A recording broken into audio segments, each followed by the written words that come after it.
All right. Welcome back to Eyes Open Media. Let's get started for the day. So it's July 28th, 2017.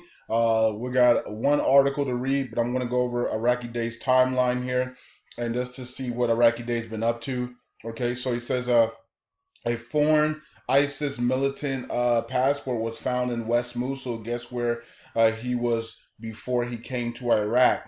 And it says Russia. Okay, so Russian Federation. So, like I said before, do not trust just because Putin doesn't want this the type of new world order that the liberals want and the elites want. Don't That doesn't mean that he doesn't want to still take over and do the things with him in China and the BRICS. Okay, so you can see that a lot of these ISIS members are coming from Russia as well, and so there's a passport from Russia that they found in West Mosul. Okay. Iraqi Day also says here that this is not final. A meeting with Al Abadi, the prime minister, will be held soon in negotiate a deal. Now, I'm not sure what he's talking about, so let's continue to read on. He says that basically this deal is federal police and PMU from Tel Afar have concluded from liberating or excluded, excuse me, from liberating their own town. Now, we knew about this months ago that because Abadi told us straight up that he would not allow the PMU to liberate Tel Afar or Tel Afar for some strange reason. We don't know. And one of the reasons what I thought it was is because that's where Baghdadi's at. Okay, and so and PMU did make a statement that they believed that Baghdadi was in Tel Afar and he was being taken care of by foreign troops and things of that nature. So because of that, Abadi quickly came out and said PMU cannot go into Tel Afar. So that might have gave it away. So he's still, and now you see Abadi still fighting the PMU don't go into Tel Afar, and he's also saying that the federal police doesn't want them to also go into Tel Afar. So something is in Tel Afar that Abadi does not want these two entities going in and helping liberation, even though that might be their own town. It says other Iraqi forces have been tasked. Okay, now these Iraqi forces that have been tasked might have to sign an NDA to make sure that they don't release any important information, especially if it has to deal with Baghdadi. Okay, until it's ready to go from the Western world Zionist media elitists, right? It says I rather not go in details about the operation, but I will say this: political deals have played a big role. He says a change in Tel Afar operations. So, and there it is. So he started off the day with an angry face there, with a change in Tel Afar operations, Tel Afar, however you want to say it, operations, and a nice picture for good morning. Okay, so that's what Iraqi Day's been up to. So things are going on in Tel Afar that Abadi does not want to get out or have come out. It could be the hovering of Baghdadi and Tel Afar. We don't know. We don't know what's going on. Okay, lots of people are lying all around this world. And if Russia and Iran has been caught lying on Baghdadi, that would definitely crush them globally, because then you can't believe anything else they say. Because if they told us 99%, 99.9% that Baghdadi was killed, in Syria by airstrikes, and then Iran also said the same thing. Daesh comes out and says this exact same thing, that he's gone. If Russia and Iran are lying about this, and we actually see Baghdadi alive, and and America is able to have Baghdadi alive, then the world would shun. It would be a really, really negative thing on Russia and Iran going forward to believe anything else they have to say. Okay. So let's move on forward. So I'm pretty sure Russia and Iran know that, and they're going to. And this is one of the reasons why maybe I'm not Baghdadi, but Abadi has been told to not let the PMUs in because they're Iranian backed, and they're going to want to go in there quickly and kill Baghdadi just so they can say, yeah, told you Baghdadi was dead, right? But if they stay out, then the Americans have control and because Americans do control that area in Tal Afar, right, with the aircrafts and military stuff. So they want to keep those people out that are Iranian backed, and they might give us the proof of Baghdadi soon that he is alive or he's dead on their end, and that could shun. They want to put a black face to Russia and Iran, and Daesh ISIS. They could go live with Baghdadi. They capture him, they put guns to his head or whatever, and they go live on some type of Zionist media and say Baghdadi's alive. Okay, and that would put a real big dent to Russia and Iran, and also Daesh credibility going forward. Okay, and let's check out this. This is the final article. This is gonna be a quick video on Eyes Open Media because I'm gonna do a full video on the main channel, and then I'll be back tomorrow night on the main channel because tomorrow's Saturday, so I usually don't post videos until after Sabbath, after 6 p.m. Okay, so Nusseiri or Nusseiri, or however you say his name, Nusseiri. You guys know him already. He hangs with the central bank. I'm not sure if he's part of the central bank, but I know he's an economist, and he talks a lot about the revitalization of the economy. He talks about the currency. He talks about the private sector. He's been talking a lot about all these things the last 12 months. He's made himself known to the dinar community about what he wants Iraq to do going forward, and all the things that he sees and all the positive things. So he's kind of like the positive guy in all of the chaos that's going on with the central bank in Iraq and the finance committee. So he talks about the sincere intentions between the center and the region to activate our national economy. Okay, so once again, he's talking about the economy and the private sector and things of that nature. So it says here the advisor of the Association of the Private Iraqi Private Banks, Samir, said on Friday that the sincere national intentions that were present at the meeting of the General Authority for Federal Taxation and the General Directorate of the taxation in the Kurdistan region. Now, remember that the Kurds and Baghdad did have a meeting, and they signed those agreements on the double taxation thing, and also some other things that they did talk about that were in the federal budget. Okay, so let's see here. It said, and its main objective was the great national interest in revitalize the national economy and overcome the financial and economic crisis in the country. Now, he's been talking like this since I think it was October when we started Mosul operations, and he's been talking about this. He was talking a lot in December about what was going to happen, how they were going to bring out the new lower notes and all this stuff, the ATMs, the credit card, how they were going to revitalize the land, international banking. He talked about all this stuff. So you guys remember all those articles that he had. He had long, drawn out articles about all the stuff that was coming to Iraq. Okay.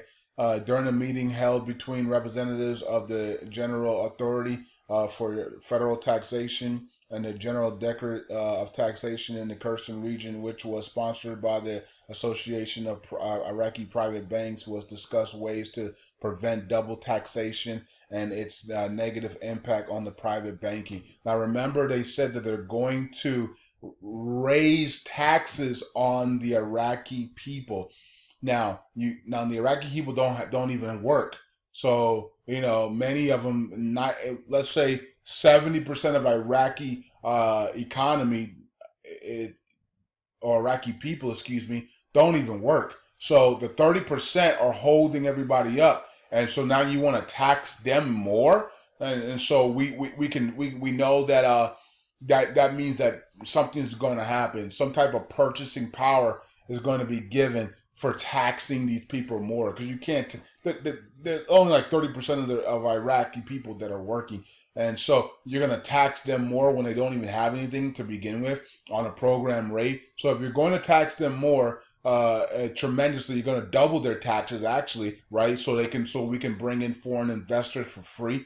So foreign investors are going to come into the country for free with no taxation, and Iraqis are going to be taxed double. So that tells us that massive purchasing power is going to be given to the Iraqis, because that you're going to bring in those people and you're going to tax the Iraqis that don't even can't even afford the taxes right now. That tells us that you're going to open your country up, and you're going to remove the restrictions and remove the program rate, and raise their purchasing power up tremendously, that they will be able to handle. And they're also going to you're going to decrease the goods and services prices dramatically. That's how you're able to tax them double, without it even causing any type of harm to them, right? So basically, if a orange is $8 and you bring one orange, let's say an orange is $8, you bring a bag of orange down to $1.50, and then you double your taxes, that it doesn't hurt them at all, right? You give them purchasing power. You bring the orange down to $1.50, you double it. So let's say the tax on the $8 orange was like $1.30, right? And so you double it. So let's say you bring the orange down to $1.50. Now the tax on that is on that purchasing power is, let's say, 27 cents. So even if you double it to 50 cents, you're not hurting anybody, right? Because they got the purchasing power and the price has decreased dramatically. Even if so the double taxation on it would be about 50 cents instead of 25 cents. So it wouldn't hurt them at all, right? So that's an example that you guys can use. I could be completely wrong about that. They might do something else, but that's what I believe that's what they're talking about, but I could be wrong.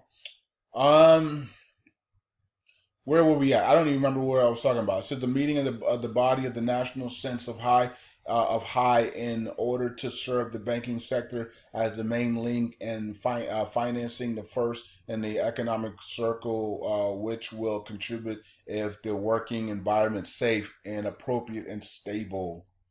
Okay, it says the two administrations to reach many points and agreement, which resulted in reaching clear and specific recommendations based on national concerns to enable banks to play their financial investment role and to activate the economic cycle in all governments. Basically, it should be governments. Let's see here. It says let me see. Let me go down here and see. Okay, they got the review and standardization. It's also which will achieve increased tax revenues and diversified sources of revenue. Yeah, I mean, all we really need them to do is raise their value. Everything else will take care of itself. Everything else takes care of itself when they release that value. They ain't gonna have to worry about money. Money's gonna be the last thing on their mind. Money's gonna be pouring in once they change the value and give us the new rate and allow the international world to free flow into their country. We know that the money won't be an issue, right? And money shouldn't be an issue now because their Federal Reserve is exploding, right? It's going up and up and up every month. Their reserves are exploding. So that tells us that money's coming in. It could be coming in from the citizens returning back to the banks and to get their paychecks and bringing in their 3-0 notes. It could be all the international corporations that are coming in now to start rebuilding, right before our eyes. And it could be a whole bunch of different things. It could be all the deals that they're making with all these countries and all the loans and all these things and grants that these countries are giving Iraq. So a whole bunch of things are going on. Remember the bonds they were selling as well? That was successful, and now they have the international bonds coming out in a couple of weeks. So, the international bonds could happen probably the first or second week of August. We don't know.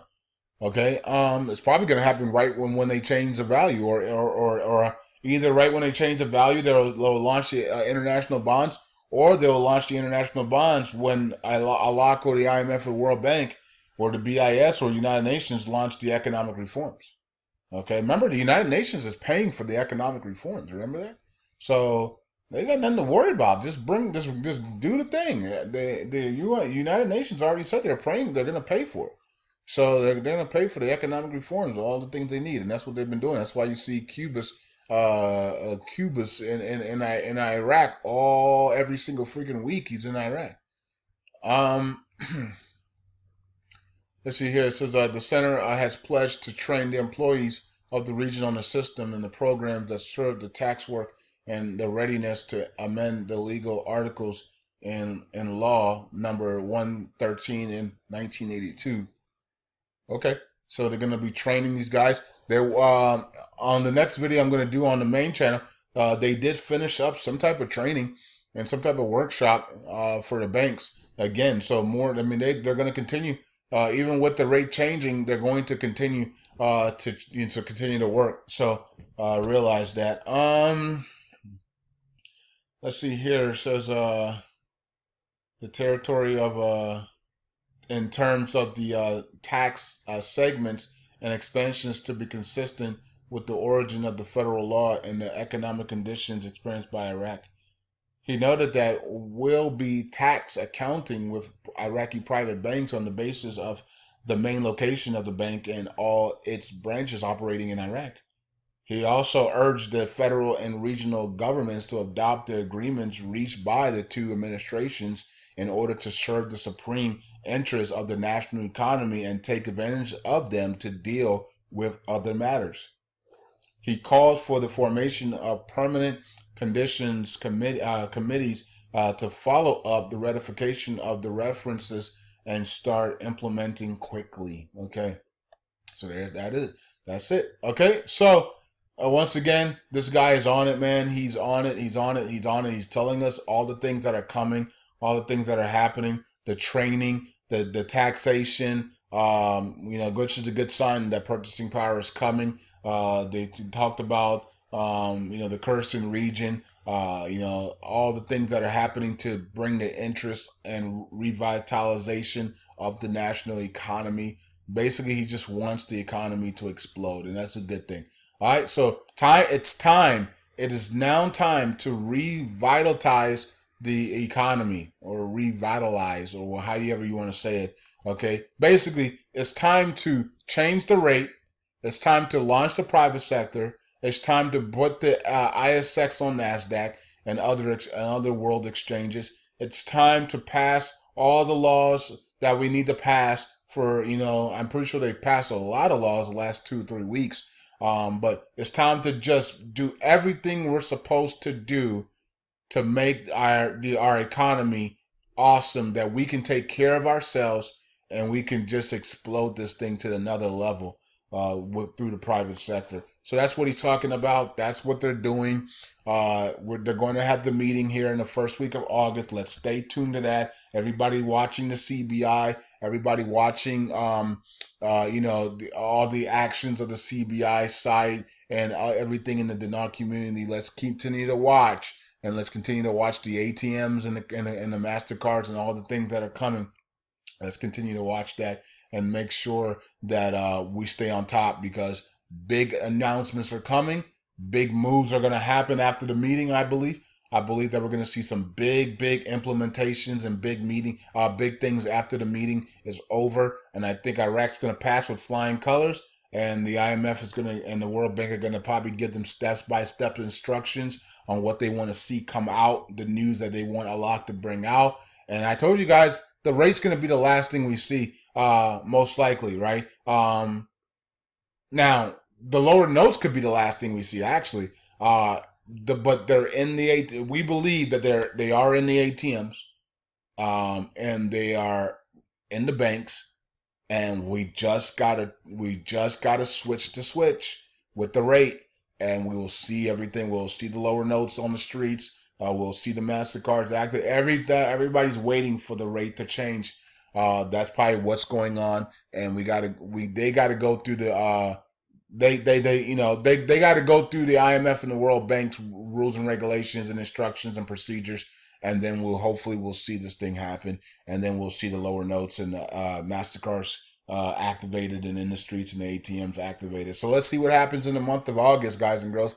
I don't think we're going to see anything until they have this meeting, and then I think we're going to see some massive news come out, breaking news come out. So I'm going to stay tuned to that. I'll bring you all the breaking news on both channels, and I think we're going to see some massive breaking news, huge changes, good and bad, coming for Iraq and the partnership with America. Okay, so that's it. Talk to you guys later. I'm going to do the video on the main channel now. So peace out, eyes open, and yeah. Any comments and concerns, post it in the comment section under this video on Facebook Currency 365, and I'll talk to you guys there. Please no spamming. Don't spam. Somebody did spam yesterday, and I had to delete the video. I should have blocked the person, but I'm way too nice. I should start blocking people who do spam because I've already said it enough. So please don't spam. Just post your opinions on what you see coming and what you see that's happening in Iraq. Peace out, everybody. God bless. Bye. Eyes open.